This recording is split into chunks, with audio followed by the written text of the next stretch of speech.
Mister ابو بکر صاحب السلام علیکم، کیسے ہیں؟ اور خیریت سے ہیں وعلیکم آپ؟ السلام سر، آپ کیسے ہیں؟ ٹھیک ہیں اللہ تعالیٰ کا احسان ہے۔ کہاں سے کال فرمایا آپ نے؟ سر؟ میں ملتان پاکستان سے۔ اللہ آپ کو بہت سلامتی دے۔ حکم کریں میرے بھائی، کیا حکم ہے؟ سر چند ایک کوشچنز ہیں، وہ اس جی طرح سر، سے کہ کچھ تو بکس پہ ہیں جو احادیث کی بکس ہیں، جی سر، اور ایک تو طارق صاحب ڈسکس کر رہے تھے وہ اولی الامر منکم کے حوالے سے نا، جی سر، جی۔ وہ یہ ہے کہ اطیعوا اللہ و اطیعوا الرسول و اولی الامر منکم۔ ہوں۔ اللہ نے اپنی اطاعت کرانی تھی اور رسولوں کا اہتمام کیا، اس کے بعد وہ اولی الامر منکم کا اہتمام اور اس کی پروٹیکشن کیوں نہیں کی؟ یا کیسے پروٹیکشن کرتا مثلا؟ کیسے کر لیتا اللہ؟ مثلاً ایسے کہ دیکھیں، رسول کو وحی دی، رسول کو صحابہ سے یا دین سے اس کے وسائل دیے، رسول کو کوئی خطرہ ہوتا تھا تو آگاہی مل جاتی تھی پہلے سے، جی، تو ائمہ کو لیکن بھی وَأُولِي ملتی ہے۔ الْأَمْرِ مِنْكُمْ ٹوٹل اللہ پاک نے ہم پہ چھوڑا، اور ہمیں اس کنفیوژن میں ڈال دیا کہ ہم یہ ڈیسائیڈ نہیں کر پا رہے کہ وَأُولِي الْأَمْرِ مِنْكُمْ میں کون کون فال کرتا ہے بیسیکلی۔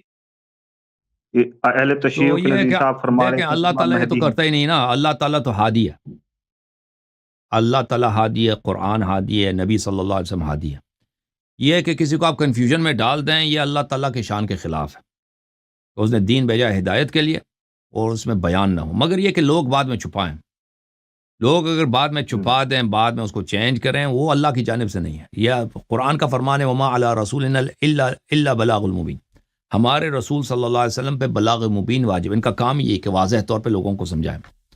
ان القرآن یہدی للتی ہی اقوم، قرآن مجید ہدایت دے دیتا ہے۔ آپ ہدایت ہی نہ کریں، ایسی بات کہتے ہیں، لوگوں کو سمجھنا ہے کہ مقصود مراد کیا ہے، تو پھر آپ لوگوں کو حیرت میں رکھا نا، وہ لوگوں میں اختلاف شروع ہو جائے گا، ایک دوسرے کو مار دیں گے۔ تو عرض یہ ہے کہ یہ جو آپ کنفیوژن کی بات کر رہے ہیں، یہ اللہ کی جانب سے نہیں، یہ بعد کی بات ہے، سیاست کی بات ہے، لوگوں کی جانب سے۔ ہاں، یہ لوگوں کی لالچ کی وجہ سے، لوگوں کی وجہ سے، اللہ کی جانب سے نہیں ہے۔ جی سر۔ اور دوسرا سر، یہ کوشچن یہ ہے کہ دیکھیں، اہل سنت اور اہل تشیع کا جو اختلاف ہے وہ برقرار رہے گا انلیس کہ ہمارے پاس کتابوں کے اوپر، جو ہماری کتابیں جیسے آپ کی اصول کافی یا باقی معتبر کتابیں، اسی طرح ہماری بخاری مسلم اور باقی کتابیں، یہاں پہ اختلاف یہ ہوتا ہے کہ ہمارے پاس ائمہ اطہار کے حوالے سے کوئی روایات نہیں لی گئی ہماری معتبر کتابوں میں، صحیح ہے۔ جبکہ ان کی جب کلیکشن ہو رہی تھی احادیثوں کی، بخاری صاحب یا مسلم صاحب جب کر رہے تھے، تو یقیناً کوئی نہ کوئی امام اس وقت موجود ہوگا، غالباً امام موسیٰ کاظم ہوں گے یا علی رضا ہوں گے، آپ بہتر جانتے ہیں۔ جی۔ تو کیا انہوں نے ان کو ضعیف راوی یا کچھ ان کے بارے میں خود لکھا ہے بخاری مسلم نے کہ ہم نے اس وجہ سے ان سے حدیث نہیں لے رہے؟ میں آپ کے لیے خدمت میں وہ ڈھونڈنا چاہتا ہوں کہ احمد بن حنبل نے اور آپ کے علماء نے ہمارے ائمہ علیہ السلام کے متعلق، دیکھیں یہ آپ کے محدثین کے نزدیک یہ حدیث بڑا مشہور ہے۔ امام رضا علیہ السلام سے حدیث نقل کرتے ہیں احمد بن حنبل وغیرہ، کہ وہ انہوں نے اپنے والد سے سنا، انہوں نے اپنے والد سے سنا، یعنی امام موسیٰ کاظم علیہ السلام سے وہ نقل کرتے ہیں، وہ اپنے والد امام جعفر صادق علیہ السلام سے نقل کرتے ہیں، امام موسیٰ، اور وہ اپنے امام محمد باقر علیہ السلام سے، وہ امام سید الساجدین علیہ السلام سے، وہ امام حسین علیہ السلام سے، اور وہ امیر المؤمنین علیہ السلام سے، اور وہ رسول اللہ صلی اللہ علیہ وسلم سے، کلمۃ لا الہ الا اللہ حصنی فمن دخل حصنی امن من عذابی۔ یہ حدیث کافی مشہور ہے، اس کا سلسلہ میں نے آپ کو بتا دیا، سلسلہ یہ حدیث یہی ہے۔ امام رضا علیہ السلام نے نیشابور میں اس حدیث کو، جب محدثین کی بہت بڑی تعداد، وہ خراسان جا رہے تھے، تو ان کا قافلہ جب وہاں سے گزر رہا تھا، تو محدثین بہت زیادہ جمع ہو گئے تھے، ہزاروں کی تعداد میں، تو کہ فرزند رسول صلی اللہ علیہ وسلم یہاں سے گزر رہے ہیں، اسے علم اخذ کریں۔ تو انہوں نے ان کے سواری کے سامنے جب بہت ہی اصرار کیا، تو امام رضا علیہ السلام نے ان کے اونٹ پہ جو سایبان تھا ان سے سر نکال دیا، اور یہ حدیث ان کو سنا دیا کہ میں نے اپنے والد سے سنا حضرت رسول صلی اللہ علیہ وسلم تک۔ اسی سند کے ذیل میں آپ کے محدثین کے بہت سارے اقوال ہیں کہ یہ سند اتنا مبارک ہے، اور انہوں نے کہا ہم نے اس کا تجربہ کیا کہ اگر آپ کسی بیمار پہ سند کو پڑھیں تو وہ ٹھیک ہو جاتا ہے، اس کو فوراً شفا ملتی ہے۔ احمد ابن حنبل وغیرہ، ان بہت سارے محدثین کا یہ قول موجود ہے کہ اگر آپ اس کو کسی بیمار پہ پڑھیں سند کو، تو اس کو شفا ملتی ہے۔ اسی صرف سند کو پڑھیں تو یہ کسی نے نہیں کہا کہ یہ حضرات ثقہ نہیں ہیں. دیکھیں بخاری صاحب نے جن لوگوں سے حدیث نقل کیا اور اس کے جو مشائخ ہیں انہوں نے جن لوگوں سے حدیث نقل کیا یہ لوگ منحرف تھے اہل بیت علیہ السلام سے. اور یہ لوگ دیکھیں یہ ایک ان کا اپنا سلسلہ اسانید ہے. ان کو بخوبی پتہ تھا کہ اگر ہم اہل بیت علیہ السلام سے حدیث نقل کریں گے تو پھر بہت کچھ چھوڑنا پڑے گا, بہت کچھ چھوڑنا پڑے گا. اور یہ یعنی اس زمانے میں بھی اہل بیت علیہ السلام کا کیمپ اور تھا جو گورنمنٹ کا کیمپ ہے, علماء کے خلافت وقت ہے, عمرائے وقت ہے, ان کے طرفدار جو اکثریت علماء ہیں ان کا کیمپ اور تھا. ان کے اپنے عقائد ہیں, ان کے اپنے نماز پڑھنے کے طریقے ہیں, ان کا اپنا فقہ ہے, سب کچھ. اور ان کو بخوبی پتہ تھا اہل بیت علیہ السلام کے جو ائمہ ہیں ان کا عقیدہ کچھ اور ہے. تو ان حضرات کو بخوبی پتہ تھا کہ اگر ان کے پاس جائیں گے, علم اخذ کریں گے, ان سے حدیث نقل کریں گے تو بہت کچھ چھوڑنا پڑے گا, بہت کچھ. اسی لیے اسی تعصب کے بنا پر انہوں نے اخذ نہیں کیا اور نقل نہیں کیا. صرف بخاری نہیں ہے, بخاری کے جو اساتید ہیں, بخاری کے بہت سارے اساتید ہیں جن سے وہ حدیث نقل کرتا ہے, اور ان کے اساتید کے اپنے مشائخ ہیں. وہ مشائخ چلتے جائیں نسل بنسل, ان کے مشائخ کے پیچھے والے نسل کے مشائخ ہیں. ان لوگوں نے اہل بیت علیہ السلام سے کیوں احراز کیا ہے, اس کی وجہ بہت واضح ہے. اس کی وجہ یہ ہے, پہلی بات ہے کہ گورنمنٹ کی جانب سے اہل بیت علیہ السلام پہ بہت سختی ہوتی تھی. جو ان کے پاس جاتا تھا, ان کے پاس رفت و آمد کرتا تھا, ان سے اخذ کرتا تھا, اس شخص پر اگر وہ گورنمنٹ کو پتہ چلتا ہے کہ یہ اس سے بہت زیادہ اخذ کرتا ہے تو اس شخص کو وہ دشمنی کرتے تھے اس سے. یعنی وہ شہر کا جو گورنر ہوتا تھا, شہر کے جو بڑے علماء ہوتے تھے, اس سے وہ دشمنی کرتے تھے. یعنی اس پہ ہو سکتا تھا وہ جیل میں چلے جائے, ہو سکتا ہے وہ کوئی کیس اس کے لیے بنا دے, اس لیے احراز کرتے تھے. ٹھیک ہے نا. اور پھر ان لوگوں کے اپنے ذاتی بھی کیا ہوتے تھے, ذاتی فرقہ وارانہ تعصب بھی ہوتا تھا. ٹھیک ہے نا, کہ ہم نے اگر بھائی ان سے, ٹھیک ہے وہ مقدس ہیں, بڑے پاک ہیں, لیکن اگر ہم نے اس سے حدیث اخذ لینا شروع کر دی تو پھر تو ایک دو تو حدیثوں تو نہیں ہے نا, پھر دروازہ کھل جائے گا, بہت ساری چیزوں کو ماننا پڑے گا. پھر وہ ان کو پتہ تھا اگر ہم اس طریقے پہ چلیں تو پھر اپنے عوام میں ہم بیگانہ ہو جائیں گے, پھر ہماری کوئی بات نہیں سننے رہے گا, پھر ہمیں بہت ساری چیزوں کو چھوڑنا پڑے گا. تو ان کی نہ اپنے دین کی مسلط تھی نہ دنیا کی مسلط تھی, تو اس لیے وہ انہوں نے اخذ نہیں کیا. اس کی اصل وجہ یہ ہے, کسی نے نہیں کہا اہل بیت علیہ السلام کے متعلق کہ وہ جو ہیں وہ ثقہ نہیں ہے. جی سر.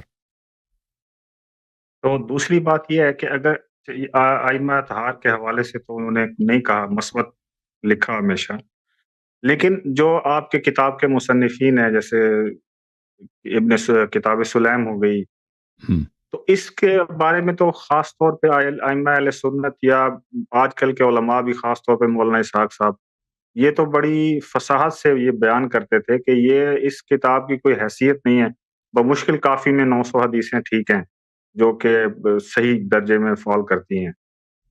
تو اس چیز کو آپ کیسے دیکھتے ہیں کہ فرض کریں میں ہوں,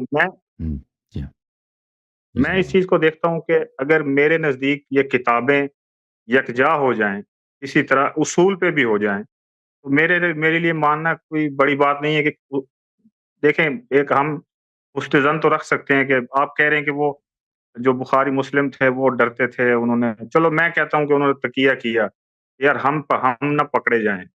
ہماری کوئی جس طرح امام مالک کے ساتھ ہوا, احمد بن حنبل کے ساتھ ہوا یا شافعی کے ساتھ, وہ ہمارے ساتھ نہ ہو. تو دوسری بات یہ کہ کتاب سلیم یا کافی کے بارے میں مجھے یہ چیز یکجا کرنے کے لیے کافی ہے کہ میرے ائمہ اہل سنت نے ان کے بارے میں کچھ لکھا ہو کہ یہ بھی اچھے لوگ تھے, ثقہ لوگ تھے, تو ان کی بات میرے نزدیک کافی ہے. میں آج کل کے علماء کو نہیں دیکھتا. سلیم کے متعلق تو آپ وہ سلیم کی روایت آپ کے کتب میں موجود ہے, مجھے نہیں لگتا کہ سلیم کو کسی نے تضعیف کیا آپ کے علماء میں سے. سلیم خود تو ثقہ ہے, میں نے ان کی روایات مولانا اسحاق صاحب کو میں نے سنا. نہیں, وہ کتاب کو کہہ رہا ہے نا, وہ سلیم کو نہیں کہہ رہا, وہ اس نے کتاب کو بولا. دیکھیں میرے بھائی, مولوی اسحاق صاحب اور مولوی اسحاق صاحب جیسے دوسرے, یہ حدیث صحیح ہوتی کیا چیز ہے, ٹھیک ہے نا, اور کون سی حدیث غیر صحیح ہے.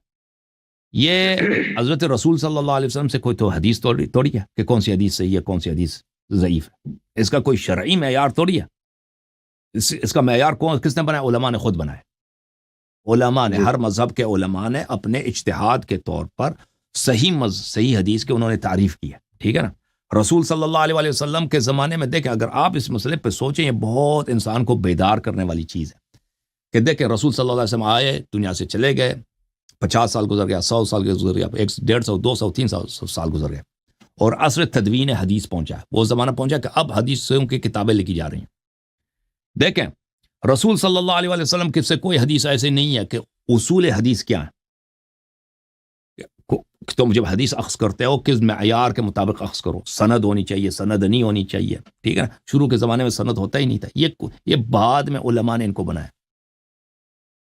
عرض یہ ہے، اگر انسان سوچے کہ یہ چیز رسول اللہ صلی اللہ علیہ وسلم جو بہت ہی حکیم تھے اور دنیا کے سب سے عقل مند انسان تھے، اور صرف حکیم عقل مند نہیں تھے، اللہ کی جانب سے بھی ان کے پاس روشنی، نور تھا، صحیح ہے.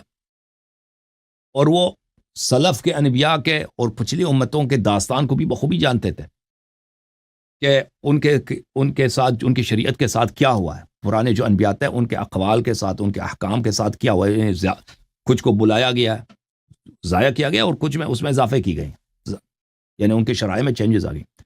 تو سوچنے کی بات یہ کہ رسول صلی اللہ علیہ وسلم نے اپنے بعد کے لیے کیوں اصول نہیں چھوڑے، جب ان کو پتہ ہے کہ میری امت ان پڑھ ہے اور یہ نسل صحابہ کی یہ تو مر جائے گی، چلی جائے گی، ٹھیک ہے نا. اس کے بعد تابعین ہے، یہ تو پتہ ہے قیامت بہت دور ہے، ان کے بعد کوئی دوسرا نبی نے بھی نہیں آنا ہے نا، دوسرا نبی نے بھی نہیں آنا کہ وہ آ کے بھائی وہ ٹھیک کرے گا. تو قیامت تک تو اور نبی نہیں ہے. اگر ان کی کوئی حدیث ضائع ہو جاتی ہے تو پھر ختم ہے، تو حدیث وہ جو ہدایت کا وہ مواد موجود تھا اس حدیث میں، وہ ہمیشہ کے لیے ختم ہو گیا. تو انہوں نے کیوں حدیث کوئی طریقہ کار نہیں چھوڑا. تو عرض یہ ہے کہ نبی صلی اللہ علیہ وسلم نے سب سے بہترین طریقہ چھوڑا تھا، اور وہ یہ ہے کہ ان جیسا ایک شخص موجود ہو ہر دور میں، ان جیسا ایک شخص. کیونکہ اس علم کو اور اس شریعت کو اور جو انفارمیشن ان کے پاس اللہ کی جانب سے جو نور ہے، اگلے والے نسلوں تک منتقل کرنے کا راستہ نقل حدیث نہیں تھا، یہ ہو ہی نہیں سکتا تھا، کیونکہ اس میں اضافہ ہوں گے، کم ہوں گے، لوگ بھول جائیں گے، لوگوں کے اپنے یادداشت دخل اندازی کرے گا، پھر لوگوں کی لالچ. لیکن اگر ان جیسا ایک فرد موجود ہو، معصوم ہو ان جیسا، تو ہر دور میں وہ سورس موجود ہے، اس میں کوئی، اس نور میں کوئی کمی نہیں آئی. تو عرض یہ ہے کہ صحیح حدیث، اب اس مقدمے کو چھوڑ دیں سائڈ پہ، صحیح حدیث کون سی ہے، غلط حدیث کون سی، یہ علماء کے اجتہادات ہیں. آپ کے مذہب کے اجتہاد کے مطابق بالکل بولی صاحب کی بات صحیح ہوگی کہ کافی میں احادیث کم ضعیف ہوں گے نا، بہت سارے احادیث ضعیف ہوں گے، صحیح حدیث کم ہے. وہ ان کے اجتہاد ہے، یہ ان کا جو اجتہاد ہے، یہ کوئی شرعی طریقہ نہیں ہے، اور یہ کوئی علمی بھی نہیں ہے کہ یہ ایک ٹیکنیکل بات ہے کہ اگر حدیث میں روایت میں یہ باتیں ہوں تو وہ صحیح ہے، اگر نہ ہو تو صحیح نہیں ہے، ٹھیک ہے نا. ہمارے نزدیک دیکھیں، ہم حدیث کی صحت کے لیے جو ہمارے پاس معیار ہے، اس میں کافی کے سب احادیث صحیح ہیں، کتاب السلام کے سب احادیث صحیح ہیں.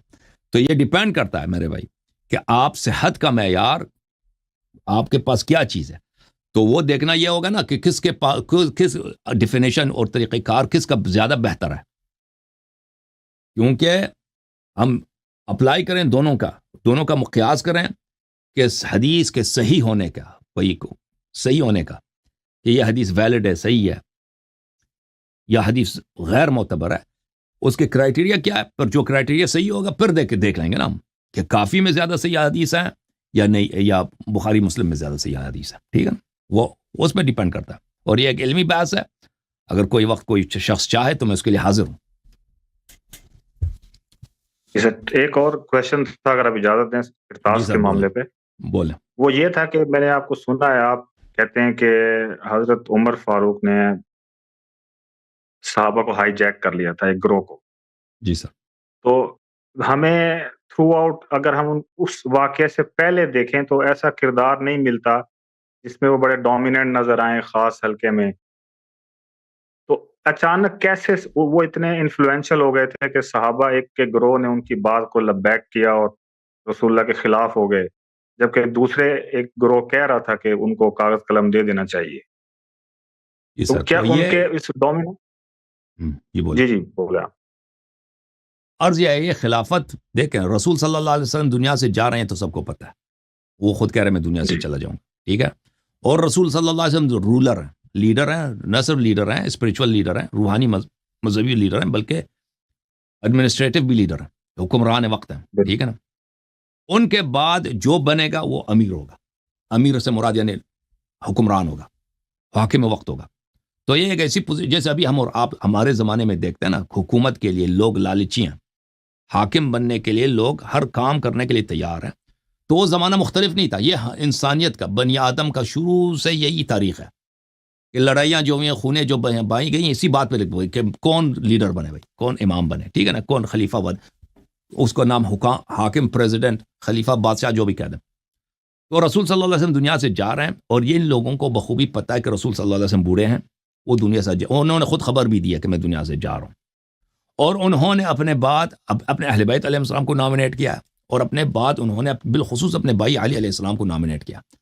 اب اگر کوئی اور شخص چاہتا ہے کہ یہ کام نہ ہو، حکومت ہمیں ملے، تو لازمی بات ہے کہ اس کے لیے تیاری کرنی ہوگی نا. یہ اچانک تو نہیں ہو سکتا کہ واقعی کرتاس ہی میں اچانک ایک بات ہوگی، نہیں، یہ اس کے پیچھے تیاری کی بات ہے. دیکھیں، آپ کے ہاں، آپ کے علماء کے ہاں یہ اصول جا رہے، آج سے نہیں، پرانے زمانے سے اصل جاری ہے کہ صحابہ کی کمزوری اگر کوئی حدیث ہو اس کو نقل ہی نہ کریں، نقل ہی نہ. آپ نے خود ابھی اشارہ کیا تھا نا کہ عبد الرحمن بن شعیب النسائی کا قتل کیسے ہوا تھا، کیسے اس کو مارا گیا تھا. اس کو اسی لیے مارا گیا تھا نا کہ اس نے کہا تھا کہ مجھے نہیں پتا کہ معاویہ کی شان میں کوئی صحیح حدیث ہے بھی کہ نہیں. ٹھیک ہے، اس نے یہ کہا تھا، اس نے اعلان کو اس کی کوئی برائی بھی بیان نہیں کیا، لیکن کیونکہ اس نے اس کی شان میں حدیث، اس کو مار مار کے قتل کیا. تو اگر کوئی ابو بکر عمر کے متعلق ایسے حدیث نقل کرے جس میں اس میں برائی موجود ہے، تو وہ مسلمانوں کے معاشرے میں نہیں رہ سکتا تھا اس زمانے میں. ٹھیک ہے نا. تو آپ لوگوں کے کتب میں اور یہ آپ لوگوں کے علماء کی یہ اصل ہے، یہ کوئی حدیث نہیں ہے بھائی، انہوں نے خود اپنے سے ایک اصل بنا دیا، الکف عما شجر بین الصحابہ، کہ صحابہ کے متعلق کے درمیان جو اختلافی باتیں ہم اس سے متعلق بات ہی نہیں کریں گے، حدیثیں نقل نہیں کریں گے جی.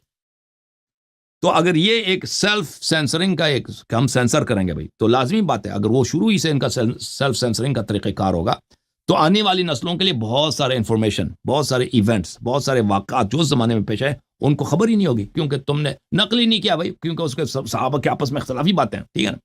تو عرض یہ آپ لوگوں کی کتب میں اس کے زیادہ نشانی نہیں ملتے اس کا، لیکن میں آپ کی خدمت میں عرض کرتا ہوں کہ اہل بیت علیہ السلام کے طرق میں سے بہت زیادہ ہے کہ جب رسول اللہ صلی اللہ، یہ کئی احادیث ہیں کہ رسول اللہ صلی اللہ علیہ وآلہ وسلم نے اعلان کیا تھا غدیر خم میں کہ میرے بعد تم نے طاعت کرنی ہے میرے بھائی امیر المؤمنین علی علیہ السلام کی. تو صحابہ کے کچھ افراد میں، جن میں ابو بکر شامل ہے، عمر شامل ہے، عثمان شامل ہے، ابو عبیدہ جراح ہیں، سالم مولا حذیفہ ہیں، ان لوگوں نے آپس میں میٹنگ رکھا تھا کہ ہم یہ نہیں ہونے دیں گے، ہم یہ نہیں ہونے دیں گے کہ رسول صلی اللہ علیہ وسلم کے وفات کے بعد خلافت علی علیہ السلام کو ملے. اور انہوں نے جا کر باقاعدہ کعبہ میں جا کر، کعبہ کے اندر، کیونکہ کعبہ اسلام سے پہلے بھی عربوں کے ہاں مقدس تھا، یعنی عرب جو تھے اپنے آپ کو حضرت ابراہیم علیہ السلام کے اولاد سمجھتے تھے، اور کعبہ کو یعنی اسلام سے پہلے بھی حج ہوتا تھا، وہ حج ہوتا تھا، وہاں پہ طواف ہوتا تھا، لیکن ان کا مشرکین کا اپنا طریقہ کار تھا.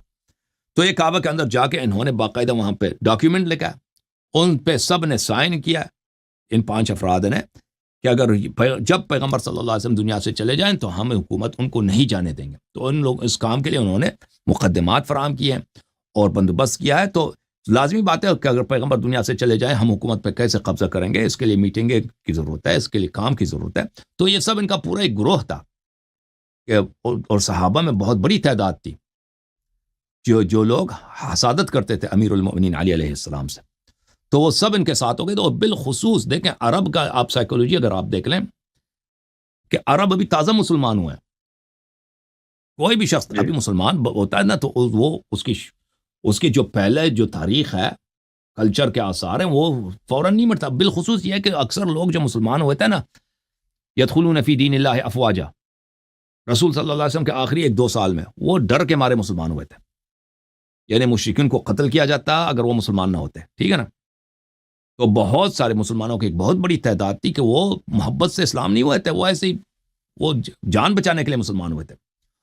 اور بہت سارے ایسے مسلمان تھے جو مختلفت قلوبہم تھے، رسول صلی اللہ علیہ وسلم ان کو زکوٰۃ عطا فرماتے تھے، ہدیے دیتے تھے، تو وہ اسلام کی طرف رغبت ہو گئی تھی ان کی. بالخصوص مکہ والے لوگ جو تھے، مکہ والے لوگ جو مسلمان وہ آخر تک لڑے. جب مکہ فتح ہوا ہے تو پھر وہ نہیں کر سکتے تھے کچھ، نہ لڑنے کی ان میں جان نہیں تھی، پاور نہیں تھا ان کے پاس، تو مسلمان ہوئے تھے. تو یہ عرب کا سب سے جو ایلیٹ قبیلہ تھا، سب سے جو سیاسی لحاظ سے پر اثر و نفوذ تھا. مثلا آپ کے پاکستان میں دیکھیں ایک زمانہ تھا سب سے بڑا جو پولیٹیکل پارٹی ہے مسلم لیگ ہے، ٹھیک ہے نا، پاکستان بننے وقت ایک اس کے بعد آیا پیپلز پارٹی کا دور آیا کہ اگر آپ چاہتے ہیں جس الیکشن جیتنا ہی جیتنا ہے تو پیپلز پارٹی جیتے گا، بعد میں اب چینج ہو گیا، دوسرے پارٹیاں آ گئی ہیں، ٹھیک ہے نا۔ تو اس زمانے میں قبائل جو تھے پولیٹیکل پارٹیز کی حیثیت سے، جو رول ابھی پولیٹیکل پارٹی ادا کرتے ہیں نا، اس زمانے قبائل تھے، قبائلی نظام تھا۔ جو سب سے بڑا فرض کریں پولیٹیکل پارٹی ہے وہ کون سے؟ قریش کی ہے، جو پورے عرب اس کا احترام کرتا ہے، پورے عرب کا حکمران قبیلہ وہی ہے۔ یہ سب کے سب آخر تک قریش آخر تک نبی صلی اللہ علیہ وسلم کا دشمن تھا، آخر تک لڑے ہیں قریش اگر ایمان لایا ہے تو زبردستی ایمان لایا، قریش مکے والے ایمان لائے تو فتح مکہ زبردستی کوئی پیار سے تو اسلام نہیں لائے لوگ۔ اور ان کا سب سے بڑا دشمن کون تھا؟ اس کا سب سے بڑا دشمنی کن سے تھا؟ امیر المومنین علی علیہ السلام سے، کیونکہ سب جنگوں میں جس نے ان کو شکست دیا، ان کے بڑے بڑے جوانوں کو قتل کیا، ان کے بڑے بڑے لیڈروں کو قتل کیا، وہ کون تھے؟ امیر المومنین علی علیہ السلام تھے۔ تو ان کے وہ تو کبھی قبول نہیں کرتا، یعنی سب سے جو بڑی پولیٹیکل پارٹی ہے، نبی صلی اللہ علیہ وسلم نے مکہ اپنے وفات سے 2 سال پہلے فتح کیا، وہ پولیٹیکل پارٹی تو ختم نہیں ہوئی، اس کا اثر رسوخ تو ختم نہیں ہوا، ان کے دل میں وہ جو زبردستی مسلمان ہوئے، ان کے دل میں جو امیر المومنین علیہ السلام اور رسول صلی اللہ علیہ وسلم کے خلاف جو بغض تھا وہ تو ختم نہیں ہوا نا، وہ کہ انہوں نے ہمارے جوانوں کو قتل کیا، ہمارے سرداروں اور ہمیں ذلیل کیا، ہمارے شہر پہ زبردستی قبضہ کیا، ہمارے دین کو ان لوگوں نے چینج کیا۔ تو وہ تو دیکھیں جن لوگوں نے خلافت پہ غصب کرنا تھا، ابو بکر عمر، ان کے لیے پولیٹیکل سپورٹ بہت ہی وسیع پیمانے پہ فراہم تھی۔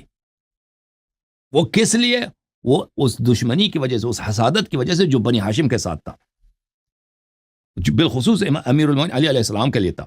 تو ان لوگوں کو سپورٹ ملنا یہ ایک طبیعی بات تھی کہ ان کو سپورٹ مل جائے، کیونکہ عرب مسلمان اس زمانے میں اکثریت مسلمان 99 تو میں نہیں کہہ سکتا، 90% جو مسلمان ہوئے تھے نبی صلی اللہ علیہ وسلم کے 2 سال آخر میں مسلمان ہوئے تھے، اور ان میں سب سے بڑی جو پارٹی تھی قریش کی تھی، یعنی سب سے زیادہ انفلوئنشل صاحب نفوذ اثر رسوخ والے وہ قریش تھی، اور قریش جو تھے وہ بالکل نبی صلی اللہ علیہ وسلم کے خلاف اور علی علیہ السلام کے خلاف تھی۔ اس وجہ سے ان کو بہت بڑی ان کے لیے خلافت پہ قبضہ کرنا آسان کام تھا، مشکل نہیں تھا ان کے لیے۔ جی سر۔ اچھا صاحب، ایک حدیث ہے ہمارے ہاں، حضرت حذیفہ کو رسول اللہ نے بتایا کہ میرے 12 صحابہ منافق ہیں، وہ آپ کے ہاں بھی موجود ہے حدیث؟ اس طرح نہیں ہے، اس طرح سے نہیں ہے جی، ہمارے ہاں آپ لوگوں کی کتب میں مشہور ہے جی، ہمارے ہاں ہیں، ہمارے ہاں تو بہت زیادہ ہے کہ رسول اللہ صلی اللہ علیہ وسلم نے مختلف مواقع پر ان کے صحابہ نام لے کر کے یہ صحابہ میرے بعد یہ جو ہے فتنہ کریں گے، یہ خلافت پہ غضب کریں گے، وہ تو بہت زیادہ ہمارے ہاں۔ بلکہ ہمارے ہاں یہ کہ اللہ تعالیٰ نے قرآن مجید میں بہت سارے آیات نازل کیے جن سے مراد یہ غصب خلافت ہے، اور یہی اللہ تعالیٰ نے پہلے سے بتا دیا کہ بھئی یہ چیزیں رسول صلی اللہ علیہ وسلم کے بعد ہوں گے۔ بہت زیادہ اس کی روایت بہت زیادہ ہے، سینکڑوں کی تعداد میں۔